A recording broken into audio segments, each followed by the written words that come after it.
Hello Rich, this is the testing for your LS430 3UZ right-hand drive automatic engine harness.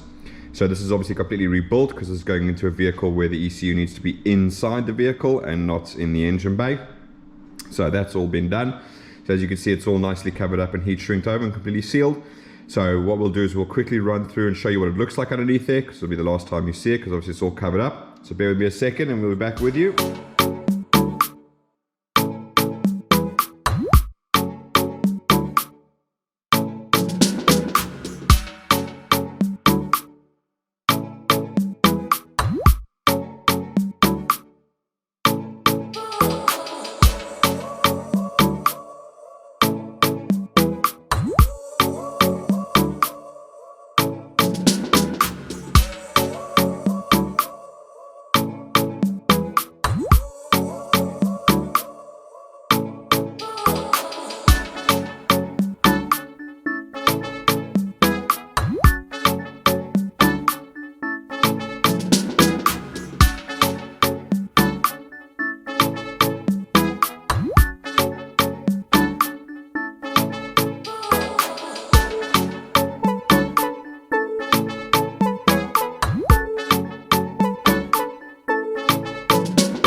Okay, so that's what it looks like underneath. So what we'll do now is we're going to do a bunch of testing, obviously show you everything works as it should do. So starting off, what we're going to do is we're going to go through the actual harness, how it's all laid out. We have made 3 changes to the harness in the way we used to do it. Hopefully you guys like it. We'll see how it goes from there. So basically, you've got your interior part, which is going to consist of your ECU. You've got your 3 plugs in there, which go off to the main engine harness over there. You've got your 2 plugs over there, which are like your body plugs. Coming out of here, you've got this little harness section to a 6-pin DTM plug. That is going to be your pedal. There's a 2-meter long harness section which all comes up and snakes around and goes to your pedal over there. This is your pedal that you provided to us. Then you've got your section which comes out there, and that plugs straight into the fuse box over there. And coming out of the harness over here, you've got another section that plugs straight in over there.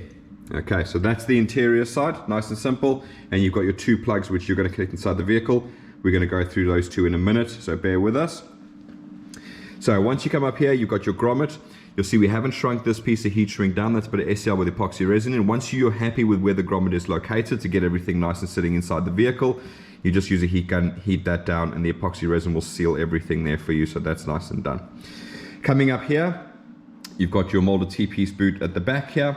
And obviously this is where it's going to split into its 2 different sections over there. First thing we're going to do is we're going to run along this section over here, go through everything all the way down to the front, and then we'll work our way around the back over there. So starting from here, the first one that comes out of here is coil 7. So that's going to come down there. Then it's going to come along here, and it's going to break out here for your cam sensor on your left bank. It's going to be your coil 5 and your coil 3. And obviously everything is labeled for you. Let me see if I can get it to focus. Let's see if I can. Okay, anyway, everything's labeled so you can't plug it into the wrong one. So that's the breakout over there. Then it's going to come along here.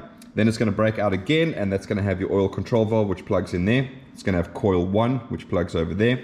It's going to have your front cam sensor which clips in over there. Then it's going to carry on down along here, and you'll see that there's 2 holes in the cover there, plastic little clips. You can just clip it and hold it in place there. When it comes down here, it's going to break off into 3 harnesses. 1, 2 of them, or all of them are going to go through this hole, so your air compound would normally be here, so they're going to come down there, through there, come out the bottom, and that's going to be your crank sensor over there, and that's going to be your oil pressure sensor over there. This is LS430, so this is exactly what you should have. The other one, which also goes through there and comes out of the back here, is then going to go down and go to your lambda sensor for your main one on this side. Okay, they used to come through there, but we bring them around here now so it avoids the exhaust and all the heat. All right, so that's that side complete. We're just going to flip around now and go over to the other side, and we'll go through that. So coming out of this side of your T-piece boot, you've got a few sections there. So mainly you've got your gearbox harness over there, which goes down and you seal your 4 plugs there, your solenoid, your selector, your input and your output speed sensor over there. You've got your 2 earths that come out and they bolt there, M6 bolt holding in there. You should have a bolt in there because that's where the original harness earth to. So hopefully that's still in there. You're going to have your sub harness here, which breaks off and goes underneath there, and that goes to your starter motor and your knock sensor. So obviously that unplugs from the main harness when you need to remove the main harness, and this obviously gets installed first before you do anything else. Then you've got your, which is our new addition now, this is your injector and your ACIS harness. So this one goes underneath the intake over there, gets bolted in there, and then it brings all of your injectors out here. You can see they all come through over there. I do have a video on how to install this onto here. So you do need to take your intake off to put obviously the sub harness in for the knock sensors and the starter. At the same time, you would then install this harness underneath the intake while it's upside down and off. And then obviously you just put it in and plug it into the main harness when you put the rest of the harness on there. Okay. So as I described in the video, the reason we done this, we get a lot of guys complaining about the wiring to the ACIS, which normally has a little plug that sits here. That's always broken and old, so this now replaces everything. It goes to your ACIS valve underneath the intake. It then goes to all your injectors, so effectively you can pull the whole intake off without having to unplug any of your injectors or anything like that. So you just got to do your 10 bolts. So you've got one in each corner, and then inside there you've got your other bolts over there. So you just undo all of those and pull the whole intake off as one. Okay. And then coming further along, we've got the next breakout over here, and this has got an earth which is going to come around and go into the other M6 bolt hole over there. So again, screw that down there. That's the earth for the coil, so if that's not earth, you're not going to get any spark. Then coming down, and the other side of this breakout, you're going to have your coil 8, that's going to come out there. Coming further down, you're going to have this breakout, and that's going to be to your cam sensor on your right bank. It's going to be your coil 6 and your coil 4. Again, they're all labeled so you can't get them mixed up. Coming down here, you've got your next breakout, and that's going to go off to your coolant temperature sensor. We've got a little loose temp wire there, so we've run a wire into the vehicle. If you have a look underneath your coolant temp sensor, you'll see there's a bolt that you can take out, and that bolt can then be replaced with the temperature sensor, and you can just wire it up straight to there. Okay. Also coming out of there, you've got your oil control valve for your right bank, which plugs in over there. And then last but not least, you've got your mass airflow sensor. So we've made that nice and long, so you'll be able to put the mass airflow sensor wherever you need to fit your conversion. Okay. This is the second part of the new things that we have changed over. So because you can run both the 5-speed and the 6-speed throttle, so if you have a look, I've got a video where I explain all the different types of 3UZs. The 6-speed or later edition models came with a 6-pin plug on this side, much like an RX-8 or any of those type of ones. So you can use both throttles on the 5 or the 6-speed ECU. So what we've gone and done is we've gone and made a smaller sub harness, which then goes to the throttle. So if you ever have your throttle break down and for some weird reason all you can get is a 6-speed throttle, not a problem, just phone us up. We'll make you a small section, you buy that 6-speed throttle, and you just unplug this one and plug in your 6-speed throttle. Okay, so that's that, and that just goes underneath there, and that goes to your TPS sensor over there. So again, it also means you can technically unplug the throttle plug, you can unplug the injector 12-pin plug at the back, and you can pull the whole throttle off with the throttle body without having to disconnect anything else from the engine. So hopefully you guys find that useful. And then coming down here, we've now got the third and final addition that we've changed, and that is to make the alternator on a separate harness over here. Again, reason we've done that is because you get the 3UZ-5 speed. Well, technically 3UZ-5 speed and SC430 6-speed, they have this little oval plug like this. Okay. Now, if you look at the 6-speed versions of the LS and the GS, they have the 4-pin squarish plug. Now, you can use alternators and swap them around. They will bolt directly up. Some guys prefer them because apparently the 6-speed ones are 130 amp. So again, you can change that around, and if you do need to change that around, just phone us up and we can make you a separate sub harness for the 4-pin plug. Just be wary of the crown, because the crown actually uses all 4 wires. If you look at the GS and the LS, you'll actually see under the boot that's there, although it's a 4-pin plug, only 3 of the 4 pins are used. Okay, so again, you could swap a GS and an LS430 6-speed alternator onto here. We can just swap out the harness for you and then change the plug around to work from there. And then coming down here, you've then got your lambda sensor which bolts on there. Okay, so that is the entire harness. That's how it goes on the engine. So hopefully that's nice and easy on your side over there. Again, please refer to the video on how to install the injector and ACIS harness underneath there. The rest is all really straightforward. It's just plug in the throttle plug over there, plug in the alternator plug over there. Okay, so just made those little sub harnesses so you guys can swap parts out if you're unable to get the exact part for what you need. All right. So what we're going to do now is, now that we've done the whole layout of the harness, I'm going to go through these wires that you need to connect. Obviously you don't need to connect all of them. I'll go through them. You'll see what they do. Connect what you want, but there are some ones you do need to obviously connect to make it run. So first of all, this 9-pin plug is going to do most of the engine functions over there. This plug is going to do your OBD2 and also a lot of the gearbox functions over there. So what we'll do is you will get a welcome pack like this. It's got all of this in, it's got the entire fuse box layout, what each fuse does, what each relay does, etc. So don't worry about that. So starting off, we've got your red wire, which is a 14 gauge. That's your permanent 12 volt supply, not ignition, permanent 12 volt supply. Then you've got your black and yellow. So this is your starter signal. It just requires a 12 volts when cranking. It's just triggering a relay, so it doesn't have to be a massively thick wire. It can just be a small wire like that. Then we've got your yellow with your green.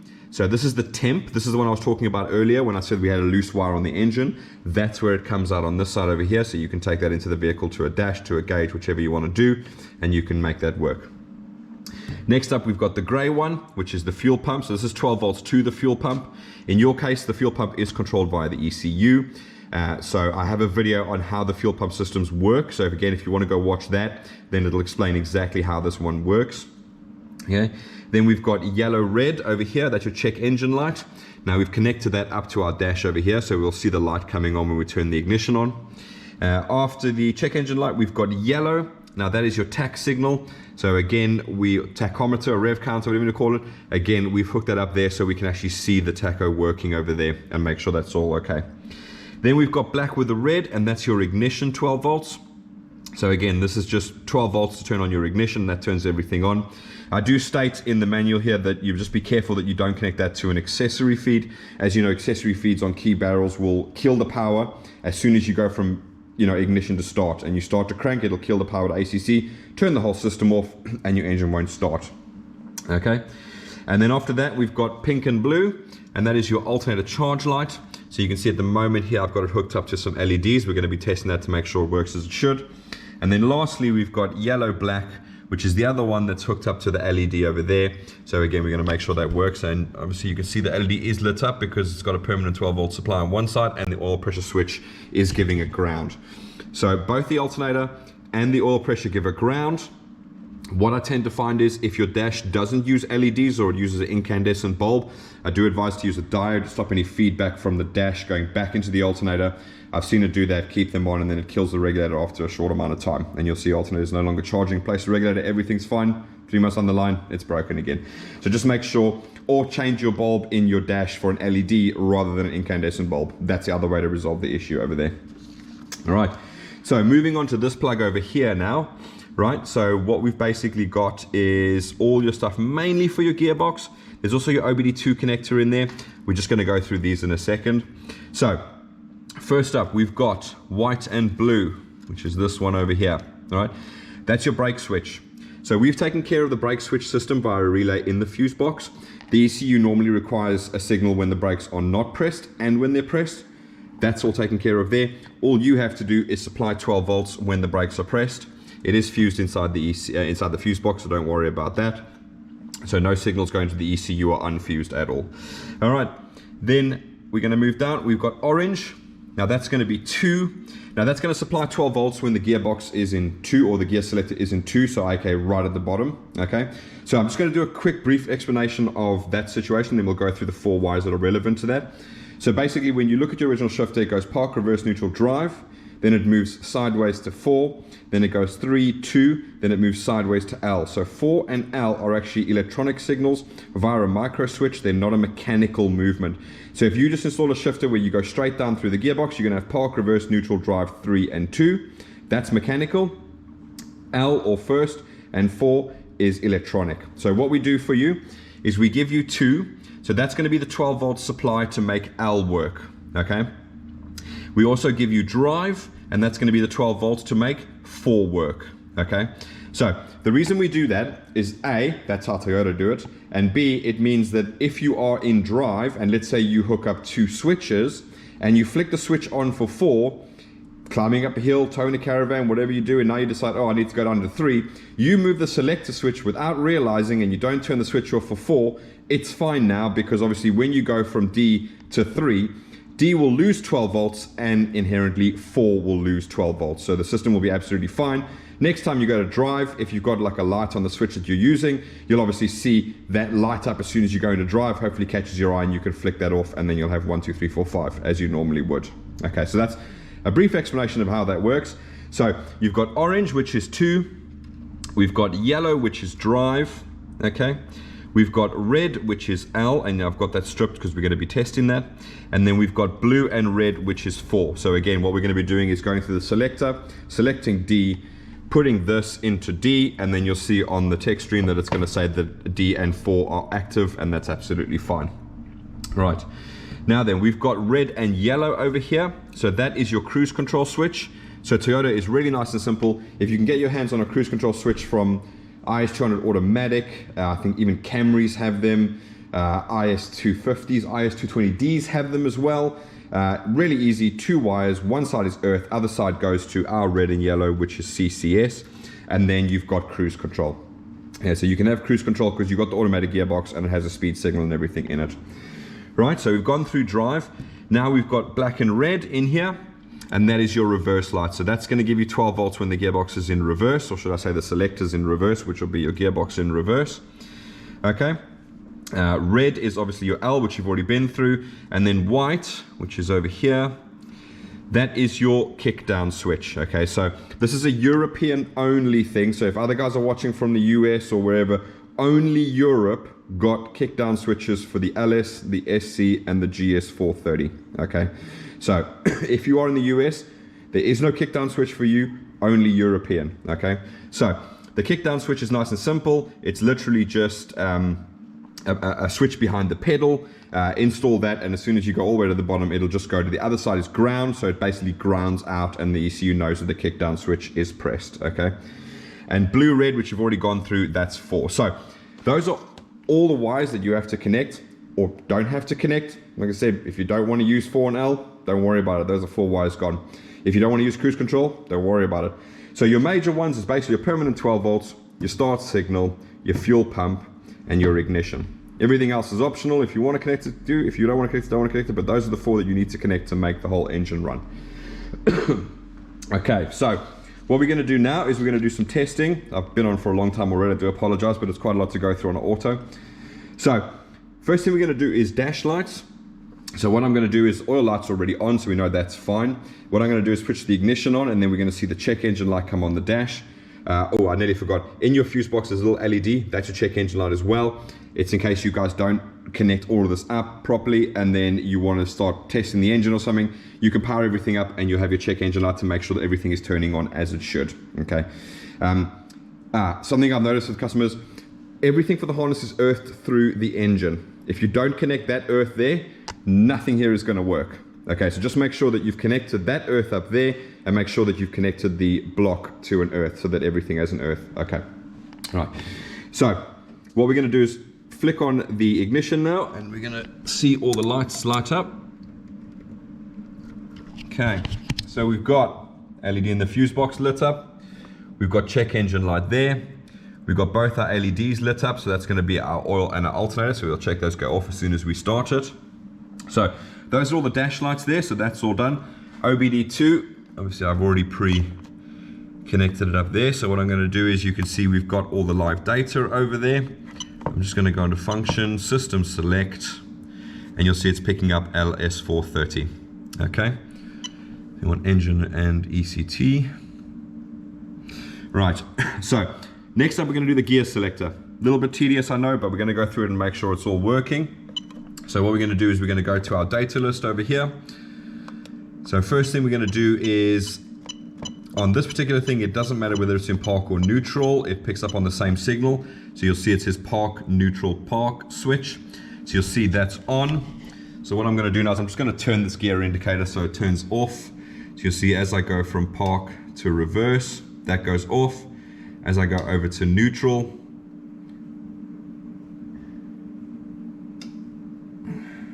very sensitive switches.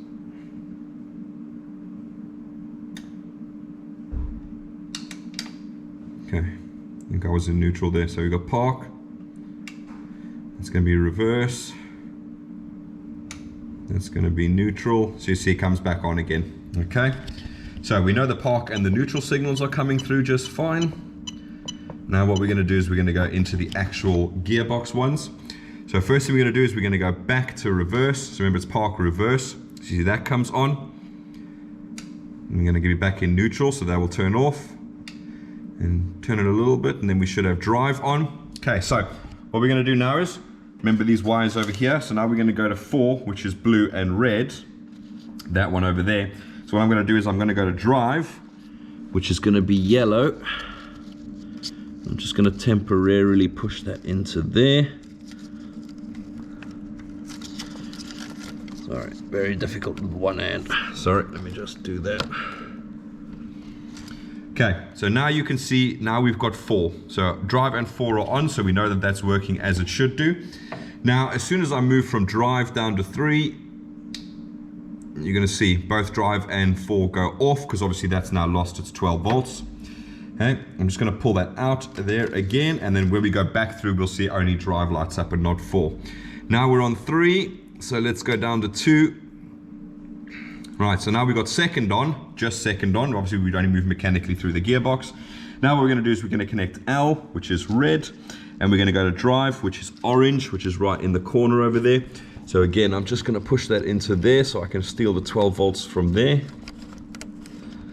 Again, this is just very temporary. I just want to show that it is working. Let's see if I can get, there you go. Right, so now we can see that L is on and second is on. And then most importantly, to make sure it all works okay, you'll see I go back to third now. See, both 2 and L go off. So that means if you did do it with a switch and you forgot to take it out, doesn't matter, because the way we're doing it, we only supply the power when it should be at the correct time. So now we're going to go 3. Now we're going to go drive. So again, drive is only on, not 4, because we just connected that wire. That's going to be neutral, so the partner switch will be on, and then we're going to go reverse, and then we're going to go back to neutral. Okay, I'm also just briefly going to show you, I do have a good video on park neutral switches and how they work and how they're 2 completely different systems altogether. So again, feel free to go watch that one. But we've obviously wired it up correctly, so the vehicle will not start unless it's in park or neutral. So what I'm going to do is we're just going to go over to the park neutral switch again. So you can see park neutral park switch is on. I'm going to take my yellow with the black. I'm not going to start the engine. I'm just going to show you that it's going to crank. So there you see it cranks. Now I'm just going to turn this over from park to reverse.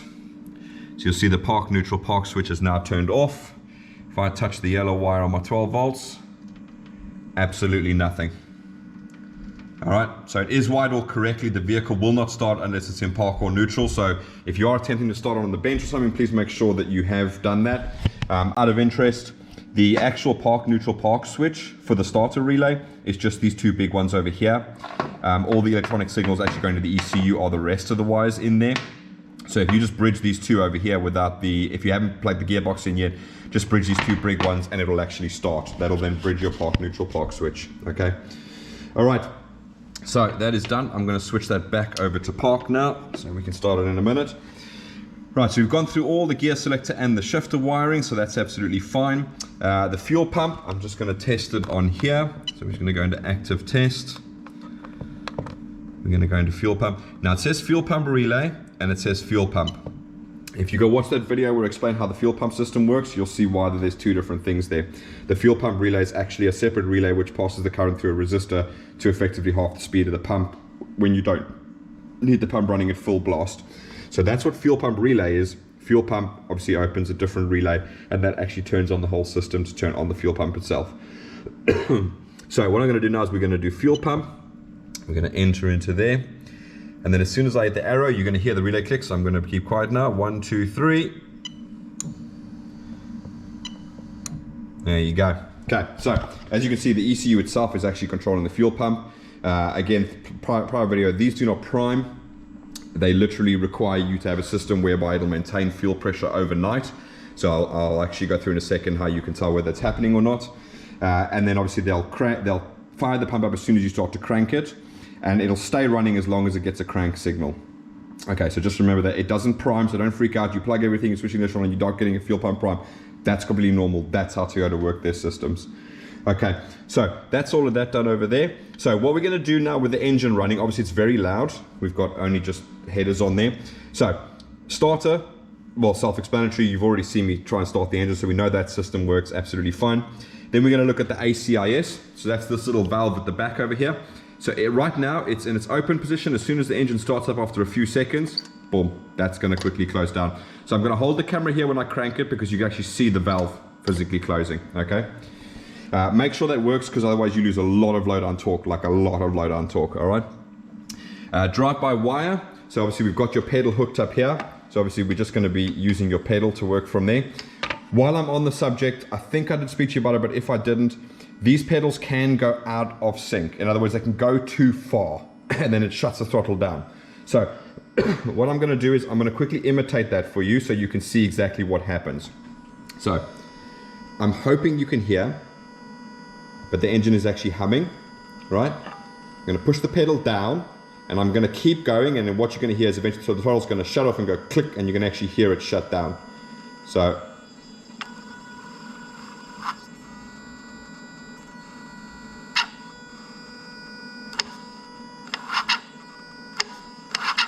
okay. So you can hear that little bit at the end where it goes, bloop, so it'll shut down. Okay, so when you fit the pedal in, obviously as part of the kickdown switch, what you're also going to have to do is put like a stopper in there to make sure it doesn't go too far. It's going to be a hell of annoying. You should be able to see, if you can get live data, you'll actually be able to see what the throttle position is. So when I open it fully, so you see it's about sort of, it'll sit between like 11 to 14% when it's on idle. I'm just going to quickly press the pedal down now. Right. You see it goes all the way up to, it normally goes up to about 80%. If I push it a little bit further, and you'll see there, boom. See now it's shut down to 20%. So you're kind of just going to have to literally, obviously you're in the vehicle, it's very difficult. So you're going to be in the vehicle and you're not going to be able to hear when that particular thing happens. So you're going to have to use live data, get the pedal right, or you get someone to listen until the throttle shuts down and then put a stopper there and just keep adjusting it. Just remember, mash your foot down when you're going to adjust it, because if somebody drives in anger, they're going to mash their foot in the floor, and if you're like literally millimeters away and they go a little bit further, it's going to shut the throttle down and very annoying. Okay, so that's the drive-by-wire. We are going to rev the engine once it's started as part of the drive-by-wire test. Don't worry about that. Then we're going to do the VVT-i solenoid. So that's going to be testing the oil control valves on either bank. What it's going to do is it's going to like fully retard the cam, and then basically the engine's going to sound like it's got a big cam V8 on it. So you hopefully hear that on the actual GoPro itself. Then what we're going to do is we're going to look at the tax signal on the dash, make sure that that's working. Then we're going to go around all of the injectors, pulling them off one by one, and that's going to tell us that each cylinder is firing as it is supposed to. And obviously that's the coils firing as well. And then we're going to go through and make sure we've got no codes other than what we're missing from the solenoid plug there, because I haven't got a gearbox right now to plug it all into it. Otherwise I could plug it in and go from there. So you'll see the check engine light will stay on, but we're going to check the codes and make sure it's only the 7 for that particular setup, because the solenoid plug is not plugged in. So I'm going to grab my earmuffs quickly. Right, so nice and simple, ignition on, black and yellow wire. We're just going to crank it, she's going to start, and then we're going to go through there, okay? So I'm going to hold the camera up there for the ACIS valve. Hopefully you can see that.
obviously it's picking up random misfires, so I'm just going to clear all of those.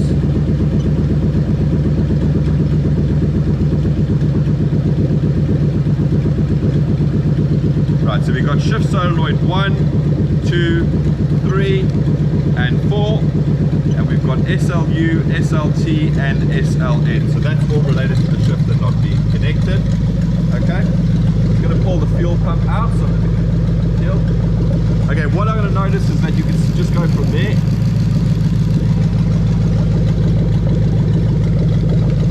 Yeah.